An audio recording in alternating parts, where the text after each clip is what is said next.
ಪ್ರಯಾಣಿಕರಿಗೆ ಪ್ರತಿ ವರ್ಷ ಬರೆ ಗ್ಯಾರಂಟಿ ಆಗಿದೆ. ವಿದ್ಯುತ್ ದರದಂತೆ ಬಸ್ ದರ ಹೆಚ್ಚಳಕ್ಕೆ ಸರ್ಕಾರ ಚಿಂತನೆಯನ್ನ ನಡೆಸಿದೆ.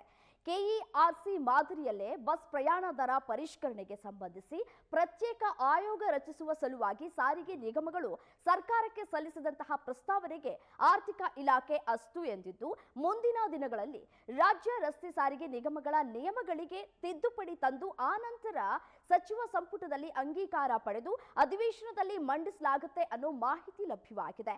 ಡೀಸೆಲ್ ಬಸ್ಗಳ ಬಿಡಿ ಭಾಗಗಳ ಬೆಲೆ ಏರಿಕೆ, ನೌಕರರ ವೇತನ ಹೆಚ್ಚಳ ಸೇರಿದಂತೆ ಇನ್ನಿತರ ಕಾರಣಗಳಿಂದಾಗಿ ರಾಜ್ಯ ರಸ್ತೆ ಸಾರಿಗೆ ಸಂಸ್ಥೆಗಳ 4 ನಿಗಮಗಳ ಆರ್ಥಿಕ ಪರಿಸ್ಥಿತಿ ಹಾಳಾಗಿದೆ. ಹೀಗಾಗಿ ಇದನ್ನ ಸುಧಾರಿಸಲು ವಿದ್ಯುತ್ ದರ ಏರಿಕೆ ಮಾಡುವ ರೀತಿ ಪ್ರತಿ ವರ್ಷ ನಿಗಮಗಳ ಆರ್ಥಿಕ ಪರಿಸ್ಥಿತಿಯನ್ನ ನಿಯಂತ್ರಣ ಆಯೋಗದ ಮುಂದೆ ಸಲ್ಲಿಸಿ ಅದಕ್ಕೆ ತಕ್ಕಂತೆ ಬಸ್ ಪ್ರಯಾಣ ದರ ಹೆಚ್ಚಳ ಮಾಡೋಕೆ ಕ್ರಮ ಕೈಗೊಳ್ಳುವುದಕ್ಕೆ ರಾಜ್ಯ ಸರ್ಕಾರ ಸಿದ್ಧತೆಯನ್ನ ನಡೆಸಿದೆ ಅಂತ ಹೇಳಲಾಗ್ತಾ ಇದೆ.